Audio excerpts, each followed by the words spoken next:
Assalamualaikum warahmatullahi wabarakatuh. Shalom, Om Swastiastu, Namo Buddhaya, Salam Kebajikan. Yang saya hormati Bapak Irsan Munawir, SIPMSI, selaku dosen pengampu pada mata kuliah Manajemen Mutu dan Kinerja Sektor Publik, dan teman-teman yang hadir dalam Zoom meeting. Perkenalkan, nama saya Nabila Dwi Maharani, selaku moderator yang akan memandu jalannya presentasi pada hari ini mengenai analisis mutu pelayanan publik pada organisasi pemerintah, studi kasus di Dinas Kependudukan dan Catatan Sipil Kota Cirebon. Di sini saya tidak sendiri, saya bersama teman saya, ada Adelia Maharani, Nur Sadrina Adani, M. Prayoga Irawan, M. Aditya Prasetya, dan Ahmad Ramadhani. Selanjutnya mengenai latar belakang dan dilanjutkan materi pertama akan dijelaskan oleh Nur Sadrina Adani, kepadanya disilakan. Terima kasih pada moderator. Adapun latar belakang pelayanan publik menurut Undang-Undang Nomor 25 Tahun 2009 merupakan kegiatan pemenuhan kebutuhan masyarakat atas barang, jasa, dan juga pelayanan administratif sesuai peraturan yang berlaku. Disdukcapil berperan penting dalam memberikan layanan administrasi kependudukan yang tepat, cepat, dan juga akuntabel. Namun, dalam pelaksanaannya masih terdapat berbagai kendala seperti keterbatasan sumber daya, penerapan standar pelayanan yang belum optimal, serta rendahnya partisipasi masyarakat. Disdukcapil Cirebon dituntut untuk memberikan pelayanan yang transparan dan akuntabel sesuai ketentuan hukum. Oleh karena itu, penelitian ini bertujuan menganalisis kesesuaian pelayanan dengan standar yang berlaku, peran partisipasi warga, serta kesenjangan antara standar dan praktik pelayanan guna memberikan rekomendasi strategis bagi peningkatan kualitas layanan publik dan penguatan tata kelola pemerintahan daerah. Analisis ini juga dilakukan dengan tujuan untuk mengetahui profil singkat unit pelayanan di Dukcapil Kota Cirebon, mengidentifikasi layanan utama yang disediakan di Dukcapil Kota Cirebon, menelaah keberadaan dan isi standar pelayanan sebagai pedoman mutu pelayanan, menganalisis mekanisme pengukuran mutu layanan di Dukcapil, menggali peran serta masyarakat dalam peningkatan mutu layanan, dan yang terakhir yaitu menganalisis kesenjangan antara mutu dan layanan. Next. Yang selanjutnya itu ada profil unit layanan Dinas Kependudukan dan Catatan Sipil di Dukcapil Kota Cirebon. Dinas Kependudukan dan Pencatatan Sipil di Dukcapil Kota Cirebon merupakan perangkat daerah yang bertugas membantu wali kota dalam penyelenggaraan administrasi kependudukan dan pencatatan sipil berdasarkan Perda Kota Cirebon Nomor 7 Tahun 2016 dan Perwali Nomor 56 Tahun 2016. Berlokasi di Dukcapil Kota Cirebon ini berlokasi di Jalan Brigjen Darsono, Komplek Perkantoran Kota Cirebon. Dukcapil Kota Cirebon mempunyai visi dan misi, adapun visinya yaitu mewujudkan peningkatan mutu dan sistem administrasi kependudukan yang cepat dan mudah bagi masyarakat. Sedangkan misinya meliputi yang pertama, tertib administrasi kependudukan dan pencatatan sipil, yang kedua di database kependudukan yang akurat, yang ketiga peningkatan SDM dan kelembagaan. Dari Maka dari visi misi tersebut di Dukcapil Kota Cirebon ini mengusung moto semuanya untuk masyarakat dengan ketulusan dan keikhlasan yang menggambarkan komitmen memberikan layanan berkualitas kepada warga Kota Cirebon dengan dukungan aparatur yang berkualitas, sarana memadai dan juga pelayanan yang ramah. Di Dukcapil Kota Cirebon berupaya mewujudkan administrasi kependudukan yang tertib dan terpercaya sesuai visi dan misi yang telah ditetapkan. Dinas Kependudukan dan Pencatatan Sipil mempunyai tugas pokok membantu wali kota melaksanakan urusan pemerintahan dan tugas pembantuan yang diberikan kepada daerah di bidang administrasi, kependudukan, dan pencatatan sipil meliputi pendaftaran penduduk, pencatatan sipil, pengelolaan administrasi kependudukan, dan penyusunan profil kependudukan. Adapun struktur organisasi dan tata kerja Dinas Kependudukan dan Pencatatan Sipil Kota Cirebon dijabarkan dalam website esakip.cirebonkota.go.id, termasuk dalam golongan perangkat daerah tipe B. Dengan demikian, Dinas Disdukcapil Kota Cirebon terdiri dari 3 bidang yang masing-masing membawahi tiga seksi dan 1 sekretariat yang membawahi 2 subbagian, yaitu subbagian perencanaan dan keuangan serta subbagian umum dan kepegawaian. Mungkin itu saja yang dapat saya sampaikan. Saya kembalikan kepada moderator. Baik, terima kasih kepada Nur Sadrina Adani atas penjelasannya. Selanjutnya mengenai layanan utama pada Dinas Kependudukan dan Catatan Sipil di Dukcapil Kota Cirebon yang akan langsung dipaparkan oleh Ahmad Ramadhani, kepadanya disilakan.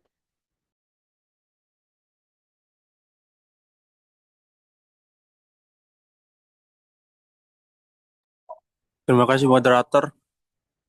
Saya akan langsung membahas layanan utama pada Dinas Kependudukan dan Catatan Sipil di Dukcapil Kota Cirebon. Di sini terdapat 5 layanan utama yang berdasarkan dari website Dukcapil Kota Cirebon. Yang pertama ada administrasi kependudukan dan pencatatan sipil. Layanan utama ini mencakup pembuatan dan pengurusan dokumentasi penting seperti KTP elektronik, kartu keluarga, akte kelahiran, akte kematian, dan pendaftaran perpindahan penduduk. Ini memastikan masyarakat dapat mengakses layanan administrasi dasar dengan mudah dan akurat. Lalu yang kedua, 24 jenis layanan administrasi. Di Dukcapil menyediakan 24 jenis layanan, termasuk akses online untuk pengaduan, konsultasi, dan formulir. Yang dimana hal ini mempercepat proses pelayanan dan memudahkan masyarakat tanpa harus datang langsung ke kantor. Lalu yang ketiga, program jemput bola dan pelayanan keliling. Inovasi ini melibatkan tim yang mendatangi masyarakat di sekolah, kelurahan, atau pusat keramaian untuk perekaman akte kelahiran dan kematian. Ini meningkatkan aksesibilitas bagi warga yang sulit mengunjungi kantor. Lalu yang keempat, jenis dokumen utama meliputi KTP elektronik, kartu keluarga, kartu identitas anak, pendaftaran penduduk, pindah datang atau keluar, pengurusan biodata WNI, serta akta kelahiran, kematian, perkawinan, perceraian, dan adopsi. Lain ini mencakup seluruh siklus kehidupan sipil. Yang kelima, pengaduan dan konsultasi via manajer on duty. Masyarakat dapat berkonsultasi langsung atau via telepon dengan MOD untuk solusi masalah administrasi. Ini menjamin respon cepat dan transparan terhadap keluhan. Next.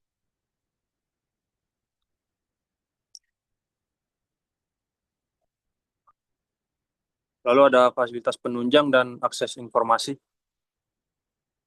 Yang pertama, fasilitas fisik di kantor. Tersedia ruangan tunggu yang nyaman, loket pelayanan terpisah berdasarkan jenis layanan, ruang laktasi, ruang bermain anak, dan fasilitas khusus bagi penyandang disabilitas. Yang mana fasilitas ini dirancang untuk kenyamanan bagi semua pengunjung. Lalu yang kedua, layanan jemput bola dengan mobil keliling menggunakan mobil pelayanan yang rutin mengunjungi sekolah, kelurahan, dan pusat keramaian yang menjangkau layanan ke daerah terpencil atau padat penduduk. Lalu yang ketiga, layanan daring atau online melalui website resmi di Dukcapil Cirebon Kota. Masyarakat dapat mengakses informasi, mengajukan permohonan dokumen, serta mengecek status pengaduan dan melakukan pengaduan. Ini mendukung pelayanan tanpa batas waktu dan lokasi. Lalu yang keempat, media sosial dan komunikasi digital. Di Dukcapil juga aktif di Instagram, @disdukcapil_kota Cirebon dan WhatsApp Center untuk update prosedur, jadwal layanan keliling, dan inovasi. Ini memfasilitasi interaksi cepat dan informatif dengan masyarakat. Dan yang terakhir, call center dan manajer on duty atau MOD, layanan telepon dan konsultasi langsung di kantor untuk bantuan administrasi. Ini memastikan dukungan komprehensif baik daring maupun luring untuk memenuhi kebutuhan masyarakat secara holistik. Mungkin itu saja, saya kembalikan ke moderator. Baik, terima kasih kepada Ahmad Ramadhandi. Selanjutnya, materi selanjutnya mengenai keberadaan dan isi standar pelayanan di Dinas Kependudukan dan Catatan Sipil Kota Cirebon yang akan langsung dipaparkan oleh M. Prayoga Irawan. Kepadanya disilakan. Baik, terima kasih moderator. Jadi selanjutnya kita akan membahas tentang keberadaan dan juga isi standar pelayanan di Dinas Kependudukan dan Catatan Sipil Kota Cirebon. Yang pertama yaitu publikasi dan sosialisasi standar pelayanan atau SP. Dukcapil di wilayah Cirebon secara administratif memiliki dan melakukan publikasi serta sosialisasi standar pelayanan berdasarkan dokumen administratif seperti kinerja atau evaluasi dan pengumuman layanan. Unit ini merangkum layanan, mekanismenya, dan digitalisasinya sebagai bagian dari proses pengumpulan informasi triwulan dan eksakip Dinas Kependudukan dan Pencatatan Sipil Kota Cirebon. Secara rinci merangkum peningkatan kualitas layanan dan indikator publik untuk menunjukkan adanya standar yang ditetapkan oleh organisasi dalam praktiknya. Dukcapil juga menunjukkan bukti publikasi dan sosialisasi SP melalui media resmi seperti situs web dinas, bahkan materi publik seperti buku saku standar pelayanan publik yang disebarkan. Hal itu menandakan komitmen resmi untuk membuat penentuan layanan dapat dijangkau oleh masyarakat. Selanjutnya yaitu regulasi daerah dan juga rencana aksi. Pemerintah daerah kabupaten atau kota Cirebon telah mengeluarkan regulasi daerah atau peraturan bupati yang menetapkan rencana aksi penerapan standar pelayanan minimal untuk periode 2023 sampai 2027. Ini berfungsi sebagai kerangka operasional bagi Dukcapil di tingkat lokal dalam merumuskan dan mempublikasikan standar pelayanan kependudukan oleh Perbub Kabupaten Cirebon. Yang ketiga yaitu efektivitas pelayanan publik. Menurut Abdullah dan Soekarno tahun 2025, efektivitas pelayanan publik di lingkungan Dukcapil Kota Cirebon sangat bergantung pada kapasitas organisasi dan juga tata kelola sumber daya yang mencakup aspek infrastruktur, teknologi, serta sumber daya manusia yang kompeten. Aus dan Riwanti pada 2021 juga menambahkan bahwa kualitas informasi kependudukan itu hanya bisa atau cuma bisa dicapai jika sistem informasi administrasi seperti siap diterapkan dengan dukungan SDM, sarana dan juga prasarana yang memadai, serta regulasi yang konsisten. Selanjutnya itu ada indikator utama dalam SP. Kalau tentang indikator-indikator ini penting untuk umumnya tertera dalam standar pelayanan dinas kependudukan dan juga pencatatan sipil Kabupaten Cirebon. Hal ini menunjukkan bahwa SP itu tidak sekadar berfungsi sebagai panduan teknis yang mengatur prosedur pelayanan kepada masyarakat, tapi juga menjadi alat akuntabilitas publik yang memastikan pemenuhan hak-hak administratif warga negara secara adil dan juga transparan. Nah, kalau kita membahas tentang indikator-indikator tadi, itu mencakup seperti satu, waktu penyelesaian, ataupun ketepatan waktu, kedua, keandalan, ketiga, aksesibilitas dan kemudahan layanan, yang keempat itu transparansi informasi prosedur, yang kelima, mekanisme pengaduan dan juga akuntabilitas, dan yang keenam, kenyamanan dan juga fasilitas, serta yang terakhir yaitu responsivitas dan juga empati staf. Lalu selanjutnya itu ada faktor keberhasilan penerapan SP. Keberhasilan penerapan indikator SP itu sangat bergantung pada manajemen strategis, program kerja, serta jaringan kooperatif dengan pihak eksternal. Penerapan prosedur verifikasi ini berlapis dan juga layanan digital seperti ADM menjadi langkah penting dalam mempercepat penerbitan dokumen dan juga meningkatkan transportasi publik. Jadi, sistem administrasi pendudukan yang integrasi dapat menjadi digital melalui SIAP merupakan sarana untuk memastikan data penduduknya itu akurat, lengkap, dan juga mutakhir, sehingga menjadi dasar bagi penyusunan kebijakan publik yang tepat sasaran. Lalu yang terakhir yaitu ada isi detail standar pelayanan di Dukcapil Kota Cirebon. Secara umum untuk Dukcapil Cirebon itu informasinya dapat dimuat dalam SP mencakup deskripsi jenis layanan seperti KTP, KK, akta kelahiran atau kematian, KIA, perubahan data, daftar persyaratan dokumen, estimasi waktu penyelesaiannya itu per jenis layanan, jam layanan dan juga lokasi pelayanan termasuk layanan jemput bola dan juga online. Prosedur pengaduan dan juga janji tidak lanjut, standar kualitas verifikasi dan validasi data, serta indikator capaian seperti tingkat kepuasan masyarakat. Jadi semua elemen ini itu sejalan dengan standar pelayanan dan juga administrasi kependudukan yang dibahas dalam penelitian empiris terkini. Jadi sekian tentang keberadaan dan isi standar pelayanan dinas kependudukan dan catatan sipil di Dukcapil di Kota Cirebon. Tadi saya kembalikan kepada moderator.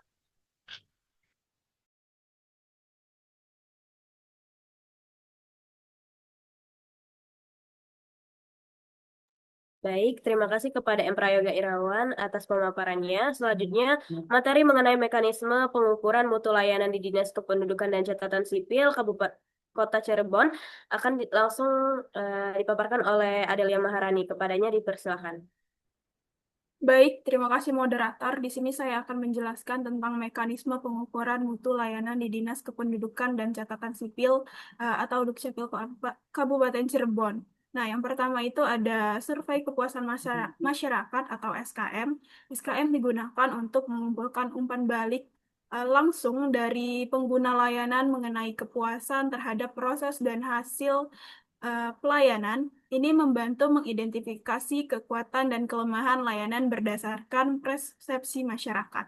Yang kedua ada kotak saran atau pengaduan, di mana di sini saluran ini memungkinkan masyarakat menyampaikan kritik, saran, atau keluhan secara langsung. Data dari pengaduan menjadi bahan evaluasi untuk perbaikan prosedur dan peningkatan kualitas pelayanan. Dan yang ketiga ada Maestri Shopping, di mana metode ini melibatkan pengujian pelayanan secara rahasia untuk mendapatkan informasi objektif tentang kinerja pegawai dan kelancaran prosedur. Ini memastikan evaluasi yang tidak bias dan mendukung perbaikan internal. Dan keempat ada evaluasi internal atau DEX evaluation. Melalui evaluasi ini, perencanaan kinerja dan implementasi sistem akuntabilitas dinilai secara internal. Hasilnya menunjukkan kategori mutu layanan seperti sangat baik berdasarkan Inspektorat Daerah Kota Cirebon tahun 2020. Dan yang kelima ada pengumpulan data periodik data dikumpulkan secara berkala melalui penilaian kepuasan, keluhan masyarakat, dan evaluasi manajemen internal. Ini digunakan untuk mengidentifikasi kelemahan dan menentukan tindak lanjut perbaikan mutu. Dan yang keenam ada hasil survei dan tingkat kepuasan, di mana menurut penelitian Abdullah pada tahun 2025 menunjukkan masyarakat menilai kemampuan pegawai dan prosedur pelayanan cukup baik. Ini menjadi indikator penting dan pengukuran mutu sesuai dengan literatur pelayanan publik. Eh, yang terakhir ada evaluasi berkelanjutan untuk peningkatan mutu. Mekanisme ini memastikan layanan efektif, efisien, dan memuaskan dengan revisi prosedur berdasarkan saran masyarakat. Ini menekankan transparansi, akuntabilitas, dan peningkatan kemampuan pegawai sebagai kunci mutu layanan. Dengan mekanisme pengukuran mutu tersebut, Dinas Kependudukan dan Catatan Sipil Cirebon berupaya memastikan layanan yang diberikan efektif, efisien, dan memuaskan masyarakat terus melakukan evaluasi berkelanjutan demi peningkatan kualitas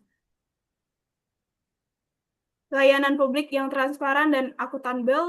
Setiap saran dan pengaduan masyarakat menjadi bagian penting untuk revisi prosedur dan peningkatan kemampuan pegawai sebagai salah satu kunci mutu pelayanan. Baik, itu saja saya kembalikan ke moderator.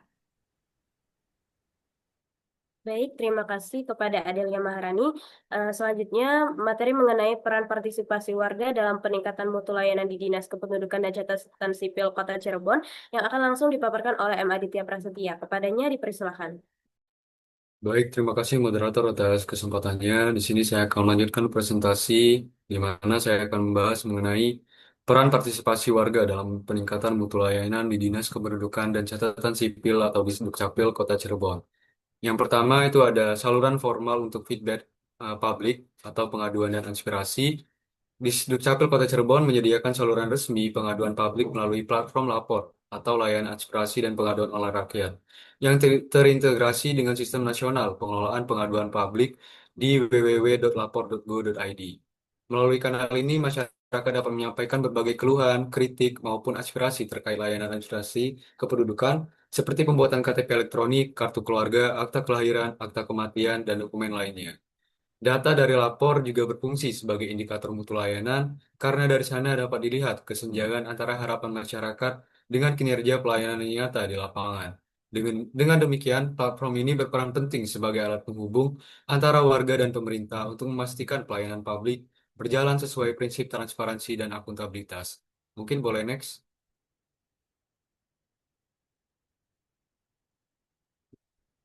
Baik, nah yang kedua mengenai saluran interaktif untuk komunikasi dan konsultasi.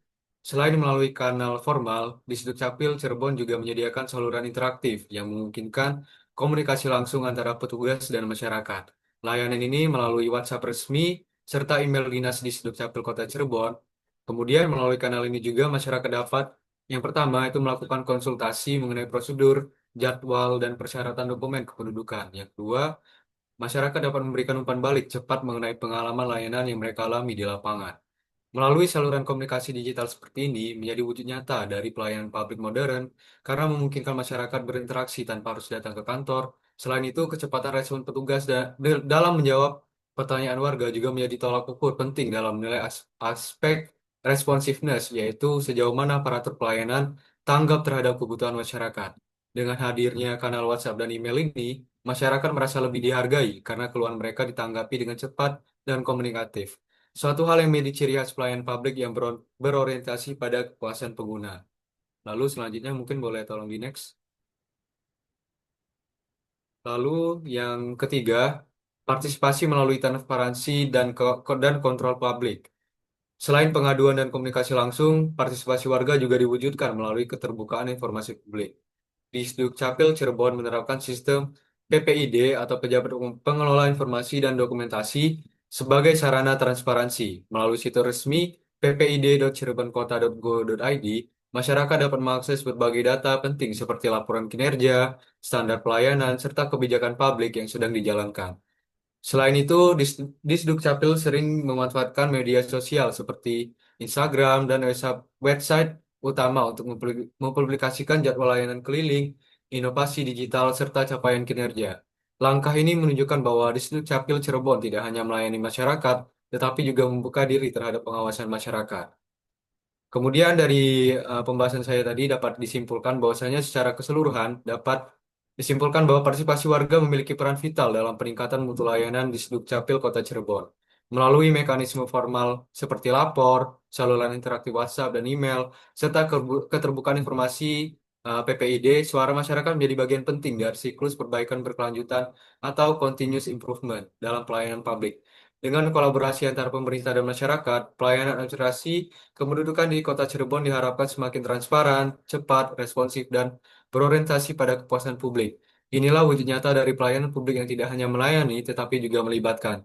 Mungkin itu saja penjelasan saya mengenai peran partisipasi warga dalam peningkatan mutu layanan di Dinas Kependudukan dan Catatan Sipil di Capil Kota Cirebon. Selanjutnya, saya kembalikan kepada moderator. Baik, terima kasih kepada M. Aditya Prasetya atas pemaparannya. Selanjutnya mengenai analisis kesenjangan antara standar dan praktik pelayanan di Dinas Kependudukan dan Catatan Sipil Kota Cirebon yang akan saya paparkan sendiri. Yang pertama itu kesenjangan dalam waktu penyelesaian layanan atau timeliness. Standar pelayanan di Dukcapil Kota Cirebon menetapkan waktu penyelesaian maksimal itu untuk layanan seperti pembuatan KTPL itu 1 hari kerja, kartu keluarga 3 hari kerja, dan akta kelahiran itu 7 hari kerja. Namun praktik sebenarnya sering melampaui batas waktu ini dengan rata-rata waktu penyelesaian yang lebih lama akibat backlog administrasi dari volume permohonan tinggi dan keterbatasan petugas sehingga kepuasan masyarakat hanya mencapai 75% berdasarkan SKM 2024. Selanjutnya, kesenjangan dalam aksesibilitas dan kemudahan layanan atau accessibility. Standar pelayanan menekankan aksesibilitas melalui layanan daring via website resmi, layanan jemput bola, dan fasilitas bagi penyandang disabilitas seperti ruang laktasi dan loket khusus. Praktiknya, kesenjangan muncul bagi kelompok rentan seperti masyarakat di daerah terpencil atau lansia dengan literasi digital yang rendah, dengan 20% pengaduan dilapor 2024 terkait kesulitan akses online termasuk masalah koneksi internet dan antarmuka website yang kurang user friendly. Selanjutnya itu kesenjangan dalam transparansi informasi dan biaya atau transparansi. Indikator standar pelayanan mengharuskan transparansi penuh mengenai prosedur, biaya, dan status pengajuan melalui publikasi di website dan media sosial. Namun, praktik menunjukkan ketidakjelasan biaya tambahan untuk layanan seperti penggantian dokumen rusak atau perubahan data yang tidak selalu dipublikasikan detail dengan skor transparansi yang hanya 78% dalam SKM 2024 dan pengaduan via WhatsApp terkait biaya yang tidak terduga. Selanjutnya itu kesenjangan dalam responsivitas dan empati petugas. Responsiveness and empathy. Standar pelayanan menetapkan responsivitas petugas melalui pelatihan empati dan waktu tanggap maksimal 5 menit untuk konsultasi.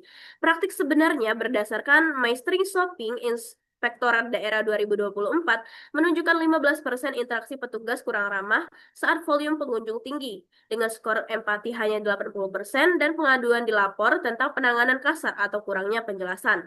Selanjutnya, kesenjangan dalam keandalan sistem dan data atau reliability. Standar pelayanan menuntut keandalan data melalui integrasi siap untuk akurasi dan keamanan informasi. Namun, praktik menunjukkan kesenjangan seperti kesalahan data atau penundaan validasi dengan 10% pengaduan terkait dokumen salah cetak atau data tidak terupdate, serta nilai keandalan di bawah standar nasional dalam evaluasi ESAKIP 2024. Secara keseluruhan, meskipun Disdukcapil Kota Cirebon memiliki standar pelayanan yang komprehensif dan mekanisme pengukuran terstruktur, kesenjangan dalam waktu penyelesaian, aksesibilitas, transparansi, responsivitas, dan keandalan masih teridentifikasi akibat keterbatasan sumber daya manusia, infrastruktur digital, dan implementasi lapangan. Hal ini berdampak pada penurunan kepuasan masyarakat dan kepercayaan terhadap pemerintah daerah. Sesuai temuan Komisi Pemberantasan Korupsi tahun 2023 yang menyarankan peningkatan partisipasi masyarakat dan evaluasi berkelanjutan, rekomendasi strategis meliputi pelatihan sumber daya manusia, investasi infrastruktur, digital dan penguatan umpan balik untuk menutup kesenjangan dan peningkatan kepuasan publik.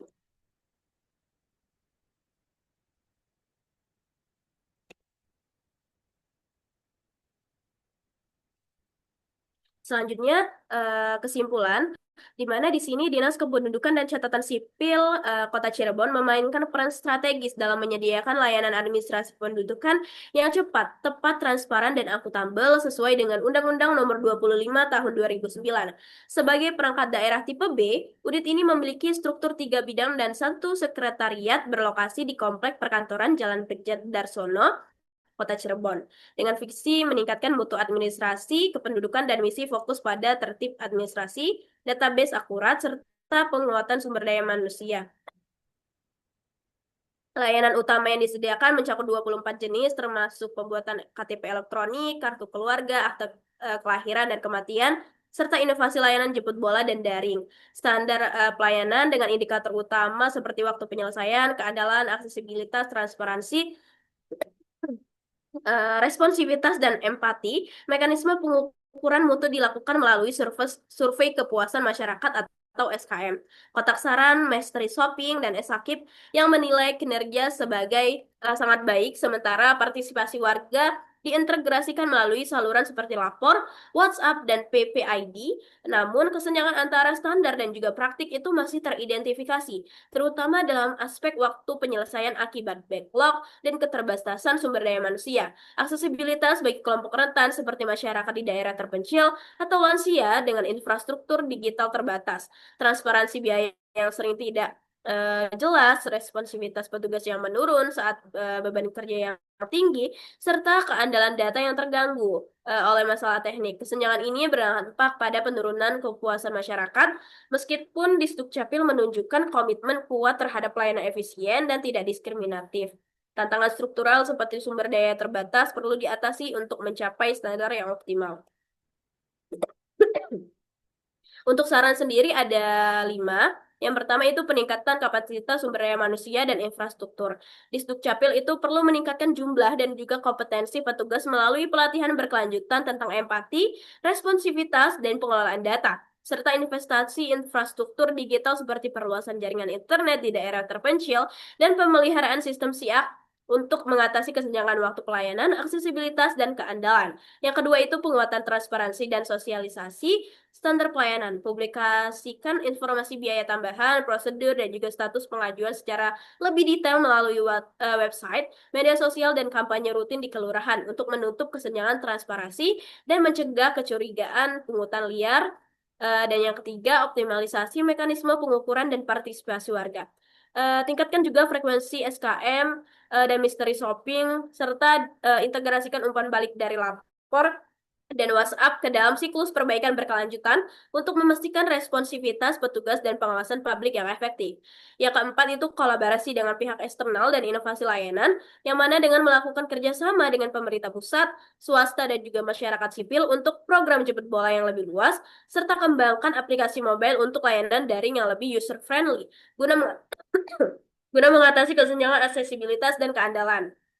Dan yang terakhir, evaluasi dan penelitian lanjutan dengan melakukan audit berkala terhadap implementasi SP dan kesenjangan melalui inspektorat daerah, serta dorong penelitian empiris lebih lanjut.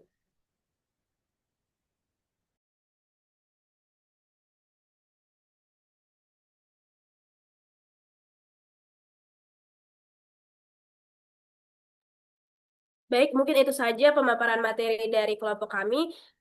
Saya dan kelompok kami memohon maaf apabila ada salah kata, salah ucap. Mungkin saya akhiri dengan wassalamualaikum warahmatullahi wabarakatuh.